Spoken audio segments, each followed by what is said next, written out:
Fala galera, tudo bem? A aula de hoje é um dos assuntos mais importantes relacionados à divisão celular, porque é a introdução de fato a como que começa esse processo. O período de preparação para a divisão celular a gente conhece como sendo a intérfase. Então a intérfase é a fase em que a célula se prepara para realizar a divisão. Coisas importantes sobre isso. A célula passa mais tempo se preparando para se dividir do que realizando a divisão propriamente dita. Então, quando eu pego um gráfico de tempo, observa só nessa imagem. A maior parte do tempo, observas, né? Que tu observas aqui, ó, que maior parte do tempo a célula passa realizando a intérfase. Então, G1, S, G2 são fases do que a gente conhece como sendo o período de preparação, denominado intérfase. Beleza, Paulo? Então, quando eu pegar um gráfico, toda vez a maior parte do tempo sempre é da intérfase. Sim. Qual parte da intérfase mais tempo demora? A fase de G1. Porque na fase de G1 tem uma produção excessiva de substâncias que vão ser essenciais para que a célula realize sua divisão, tá bom? Depois de G1 a gente tem a fase S também, que é a fase mais fundamental para que o processo dê certo, porque na fase S, como a gente vai ver, se duplica o DNA. E a fase G2 é a terminalização de todos os processos, é a produção final das proteínas, a produção final das moléculas de ATP, e ela já tem um tempo mais curto, tá bom? Então, agora a gente vai começar a falar de fato sobre a divisão em si, beleza? Então, bora lá. Como já dito, a intérfase é dividida em três fases básicas, a fase de G1, a fase de S e a fase de G2. O que eu tenho que saber de G1? Bebê, a primeira coisa é que acontece um aumento do volume celular.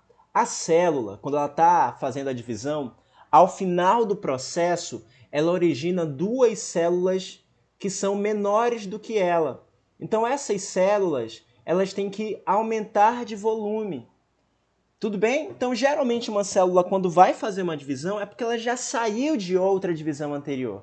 E nesse processo, para ela realizar uma nova divisão, ela tem que aumentar o seu volume celular. Então observa que a mãe, muito maior, originando duas filhas menores. Se a célula não aumentar o seu volume, a cada divisão ela vai dar origem a células menores. É o que acontece, por exemplo, no processo embriológico de formação da mórula. A gente sabe que nessa fase não tem aumento do volume da estrutura e cada blastômero que se forma é uma célula menor do que a outra, tá? Então, aumento do volume celular em G1 justamente para que as células consigam manter seu tamanho. Uma outra coisa importante que acontece em G1 é o início da duplicação do centríolo. Paulo, quem que é o centríolo? Eu coloquei até uma imagem aqui, olha, para representar melhor para ti, porque eu não sou muito bom de desenhar. O centríolo, ele é formado por estruturas denominadas de microtúbulos, tá? E existe um par de centríolo na gente. Um par de centríolos, olha só, nas células, normalmente, eles vão estar, lá próximo do núcleo. Ao final da intérfase, o duplo centríolo já vai ter duplicado. E observa só, agora eu vou ter dois pares. Então os centríolos, eles se encontram em pares, a gente tem um par deles. Durante a divisão celular, ele duplica. Ao final da intérfase, então, eu terei dois pares de centríolos, sendo esses centríolos fundamentais na formação do que a gente chama de fuso mitótico. Bebê, coisas importantes sobre o centríolo. A primeira é que ele é formado de microtúbulos, e já te falei isso. Se aparecer um desenhozinho assim, olha, formado por 9 trincas, 1, 2, 3, 4, 5, 6, 7, 8, 9. Digamos que tenha ficado perfeito isso aqui, tá? Quando a gente encontrar 9 trincas e uma dupla, isso representa uma estrutura chamada de axonema.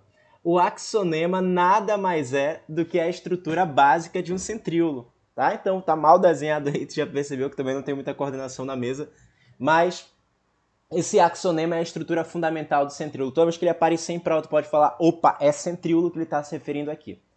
Esses axonemas são formados, né, por três estruturas de microtúbulos, uma trinca, e tem um total de 9 trincas, formando como se fosse uma estrutura circular, de circunferência determinada, e bem no meio dessa circunferência eu tenho um par também de centríolos. Beleza? Pode aparecer para ti que o centríolo é formador do chamado centrossomo. O centrossomo é uma região organizadora de microtúbulo, nas células que são formadas por centríolos, o centrossomo deriva desse centríolo. Por que eu estou falando isso? Porque nem toda célula tem centríolo. Então esse centrossomo é formado por outras estruturas. Bora lá. Na fase S, a gente vai ter a duplicação do DNA. Na fase S acontece a duplicação do DNA. Processo que tem um nome bonito. A duplicação do DNA a gente conhece como sendo a replicação, tá bom? Então, replicação nada mais é do que a duplicação do DNA. Observa só aqui, eu tenho um cromossomo, tá vendo? Um cromossomo.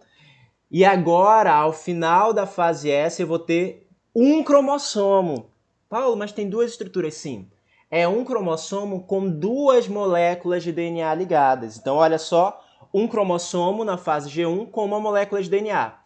Ao final da fase S, eu tenho um cromossomo mais com duas moléculas de DNA. Paulo, então é um cromossomo só. Posso colocar isso na prova? Pode, mas o DNA vai estar duplicado. Então, eu começo com um cromossomo, uma molécula de DNA. Agora, ao final da fase S, eu tenho um cromossomo com duas moléculas de DNA, tá bom? Então, se eu desenhasse assim para ti, olha, aqui eu tenho a representação de um cromossomo, dois cromossomos. Deixa eu desenhar direitinho. Pronto. Esse aqui é o período de G1. Passada a fase S, eu vou ter esse desenhozinho aqui, olha. Eu tenho quantos cromossomos aqui? 2 e duas moléculas de DNA na fase G1. Ao final da fase S, eu vou ter 2 cromossomos mais 4 moléculas de DNA, porque o DNA vai ter duplicado aí o seu número, tá? Isso aparece de gráficos pra gente dessa forma. Olha, aqui eu tenho uma quantidade de DNA, percebe que eu tenho uma quantidade padrão, e aí essa quantidade aumenta, ela duplica. Esse período aqui em laranja, então, representa G1. Esse período que aumenta o DNA, quem que é? Exato, é a fase S, tá? Em G2, a gente vai ter o término da duplicação do centríolo. Término da duplicação do centríolo. Duplicação, deixa eu botar um sinal aqui a mais, duplicação do centríolo. Beleza, G2 tem nada muito especial. Coisas importantes que a gente tem que saber.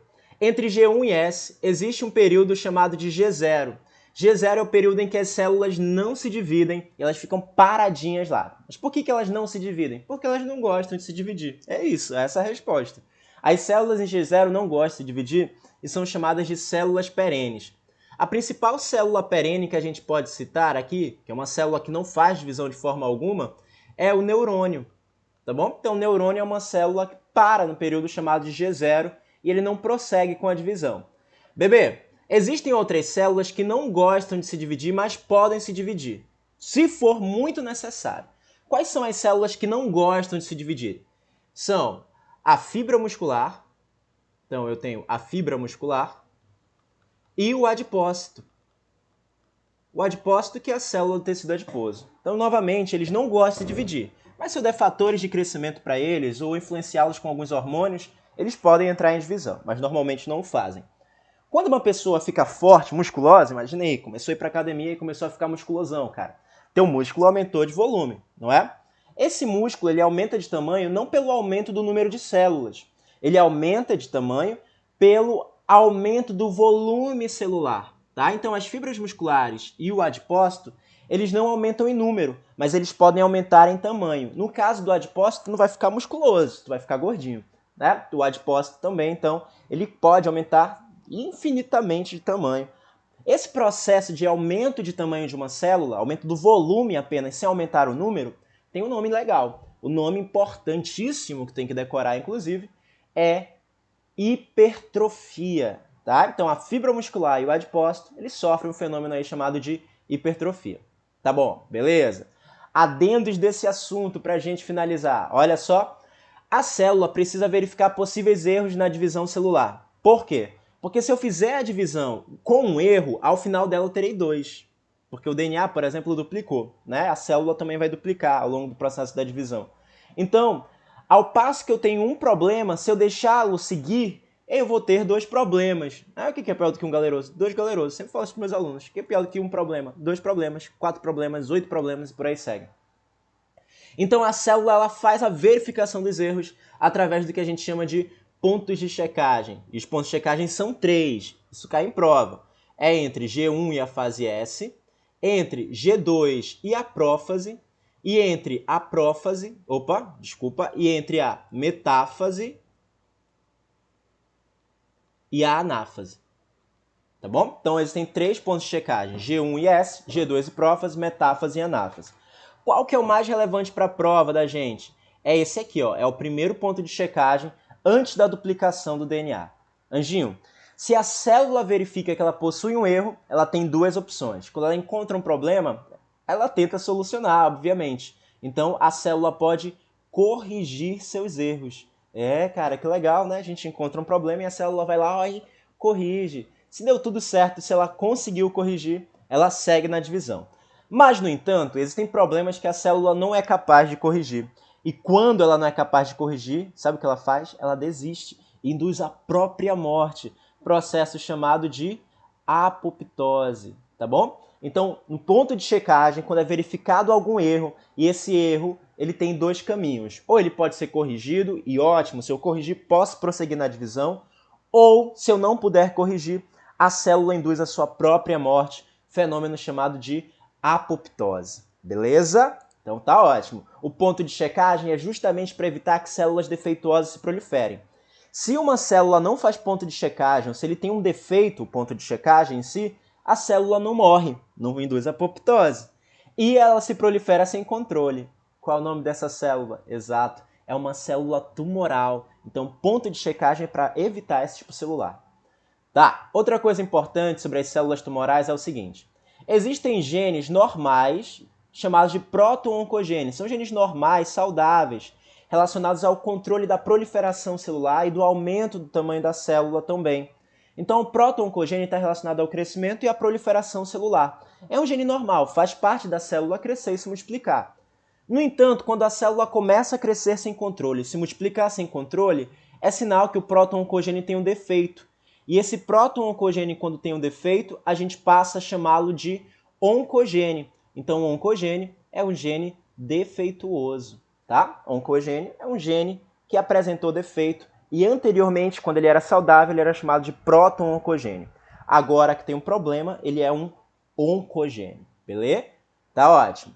Por último, para a gente finalizar, existem os genes supressores de tumor. O gene supressor de tumor é aquele que controla justamente quando surge uma célula tumoral. Então, o gene supressor de tumor ele controla proliferações exacerbadas das células e quando há um erro, como por exemplo a formação de um oncogene, ele fala assim, epa, para! Se tu não conseguir parar, eu vou induzir a tua morte. Né? A célula induz a própria morte, processo que já sabem que é a apoptose. O gene supressor de tumor forma uma proteína muito famosa, no caso do gene supressor de tumor, da formação da P53, tá? Então a P53 é uma proteína relacionada à regulação do processo tumoral, para evitar que esse processo tumoral aconteça. Tudo bem? Então, revisando aí para a gente finalizar essa aula, a intérfase ela é dividida em 3 fases, G1, S e G2. Lembra que se aparecer um gráfico, maior parte do tempo e maior parte do metabolismo pertence à intérfase.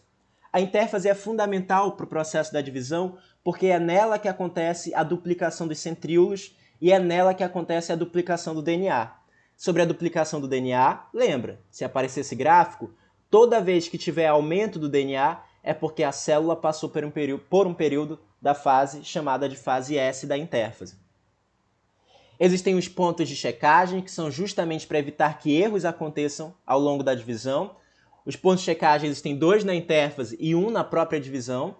E o ponto mais importante entre G1 e S, novamente, se eu verifico um erro ao longo da divisão, 2 opções. Ou eu corrijo o erro, ou eu induzo a apoptose. Tá? A apoptose é a morte celular programada. A célula se mata, literalmente, mas isso não é ruim. Essa célula apresentava um problema e ela se matou em bem do corpo, do organismo. Tá bom? Proto-oncogene é um gene normal relacionado à proliferação, enquanto que oncogene é esse gene com problema, um gene defeituoso. E a P53 é uma proteína derivada de um gene relacionado à supressão de tumores. A gente chama esse gene de gene supressor de tumor. Não mais, esse é um grande resumão da intérfase. Tudo que tu precisa saber da intérfase está aqui. Beleza? Próxima aula é a aula de mitose e a próxima aula depois da mitose, obviamente, que é a meiose. Obrigado, galera. A gente se vê e resolve as questõezinhas mais tarde.